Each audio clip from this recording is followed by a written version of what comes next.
people have judged me based off one expression. I see it as a smile saying that you won't get any further reaction of aggression. As for those red Make America Great Again hats that some students were wearing, Sandmann says he bought his that day from a street vendor in Washington. Do you think if you weren't wearing that hat, this might not have happened, or it might have been different? That's possible. If I was the news, I'm like, well, surely you guys could have just searched on social media before reporting the story. Just a simple search, just search, you would have found it all. Is it that we just instantly say that's what it is based on what we see in that moment, and then have to walk stuff back when it turns out we're wrong? Why is that? Do we keep making the same mistake? Because we're desperate to get Trump out of office. That's why.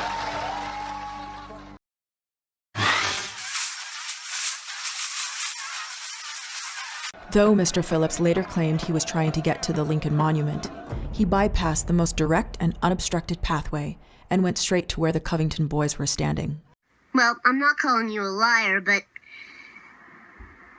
I can't think of a way to finish that sentence. We are hearing from a Native American elder and Vietnam War veteran speaking to CNN after a disturbing viral video shows a group of teens harassing and mocking him in the nation's capital. The Native elder was identified as Nathan Phillips, a member of the Omaha Nation and a Vietnam vet. You mentioned that the youth kept chanting, build the wall. It makes little sense to angrily chant, build the wall, to a population with literally zero illegal immigrants. I've yet to see or hear one Covington kid utter those words. Oh! Yeah? Maggie's first words are in Ogdenvilleese. Now do you see, Marge? Now do you see why we must build that fence? Build it, homie. Make it as tall as the sky and deeper than hell. Yeah? At one point early on, it was rumored that they were chanting build the wall, but no one has surfaced any evidence of that whatsoever. Well, that's what I heard from the Native American elder when he was talking about it in a video. He said, I heard them saying, build that wall, build that wall. So if you want to make America great, because for you white people, go back to Europe where you came from. This is not your land. Who are you? I'm Jim Morrison. Who's he? A weird naked Indian. Cool. Some have said that you were a Vietnam veteran. I don't believe you have said that. What exactly is the nature of your service? What I've always said is I've never stepped foot in South Vietnam. I'm a Vietnam vet, and I served in Marine Corps 72 to 76. When I come home, those times, I got spit on, actually spit on. Called a baby killer. Little blonde-haired, blue-eyed hippie girl come walking up to me one night and just spit on me, Called me a baby killer. So to be clear, you did not serve overseas. I don't know how much clearer can that be? If I was the news, I'm like, well, surely you guys could have just searched on social media before reporting the story. Just a simple search, just search, you would have found it all.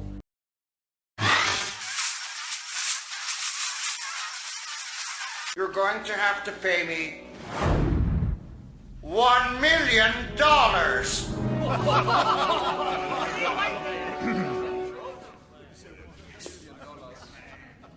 Sorry.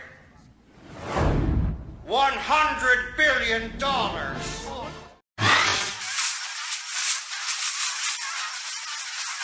And they were there with a big pro-life march, and then a Native American elder playing a drum got in the middle to mediate. I don't blame the kid, the smirking kid. I blame lead poisoning. And bad parenting, and oh yeah, I blame that f***ing kid. What a little smirk face. Like, that's not a dick move at any age to stick your face in this elderly man's. And this smirking kid says he was just trying to diffuse the situation. I do not get what Catholic priests see in these kids. The mainstream media is incapable of standing up and acknowledging their mistakes, committing to the idea that they will do better. Lynn Wood, let me ask you a question. You've sued the Washington Post. That's a major corporation. You've sued them for a total of $250 million. So there's no misconception. It was not a correction, it was not a retraction, and there was no apology. If you look at what the Washington Post actually did, Mark, is they almost patted themselves on the back and trying to say, well, here's what we reported, and it turned out later we were wrong, and we said that, so pat us on the back, our reporting was accurate. Covington teenager scores first victory in defamation suits against media. By Beckett Adams. January 7, 2020. CNN has settled a multimillion-dollar lawsuit brought by Nick Sandmann, the Covington Catholic high school student who members of the press falsely accused in January 2019 of harassing and abusing an elderly Native American protester in Washington, D.C. It looks like I stand corrected. The Covington teenager may actually negotiate favorable results from the multiple defamation lawsuits he filed against the news organizations that slandered him. CNN is the first to settle one of the $250 million lawsuits filed by Sandmann's attorneys. The teenager himself confirmed the news Tuesday with a brief tweet that read, "Yes, we settled with CNN. The amount of the settlement has not yet been disclosed. Good for him. I hope his concurrent defamation cases against NBC News and The Washington Post end on a similarly happy note." Early last year, CNN and others reported that a group of students from Covington, Kentucky, including Sandmann, who endured the brunt of negative news coverage and commentary, hurled racial slurs and taunts at protester Nathan Phillips. The Covington teenagers did no such thing, as publicly available videos made clear. In fact, footage of the incident shows the teens were accosted not only by Phillips, who clearly sought out a confrontation, but that they were also harassed by members of the racist, anti-Semitic Black Hebrew Israelite cult. Yet, the Covington teenagers were the ones who the news media went after.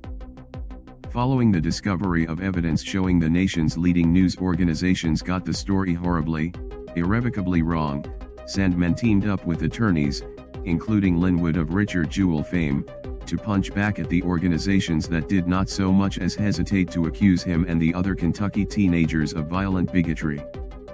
CNN being the first of the newsrooms to end on terms favorable to Sandmann is likely just fine by the teenager and his attorney. CNN was probably more vicious in its direct attacks on Nicholas than the Washington Post. And CNN goes into millions of individuals' homes, Wood said at the time the suit was first brought against the cable news network. The lawsuit sought damages for the emotional distress Sandmann and his family suffered as a result of CNN's coverage. They really went after Nicholas with the idea that he was part of a mob that was attacking the Black Hebrew Israelites, yelling racist slurs at the Black Hebrew Israelites. Totally false, Wood said. He added, "Now you say you've seen the tape. If you took the time to look at the full context of what happened that day, Nicholas Sandmann did absolutely nothing wrong. He was, as I've said to others, he was the only adult in the room. But you have a situation where CNN couldn't resist the idea that here's a guy with a young boy, that Make America Great Again cap on. So, they go after him."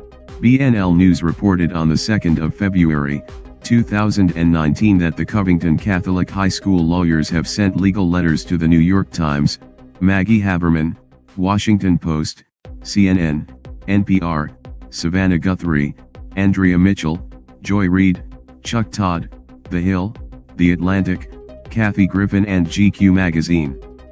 7 lawyers are now working on it.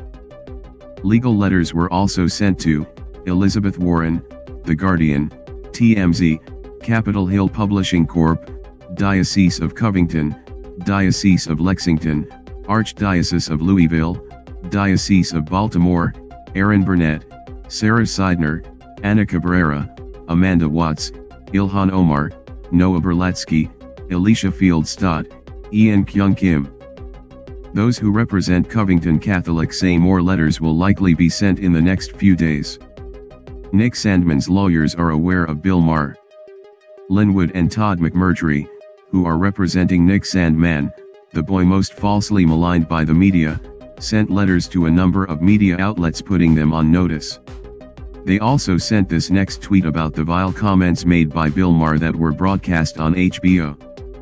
As made clear in our joint statement, Todd McMurtry, in my firm will be carefully reviewing all false accusations and threats made against Nick.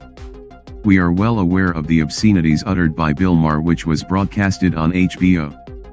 Linwood, at L. Linwood, January 27, 2019. The Un-American ACLU. The Un-American leftist ACLU, in defiance of their role as civil liberties advocates, filed a discrimination complaint against the innocent Covington boys. They falsely assert that the boys, victims of racial hatred, fostered a racially hostile educational environment. It should be rejected out of hand. It's a distraction, that's all.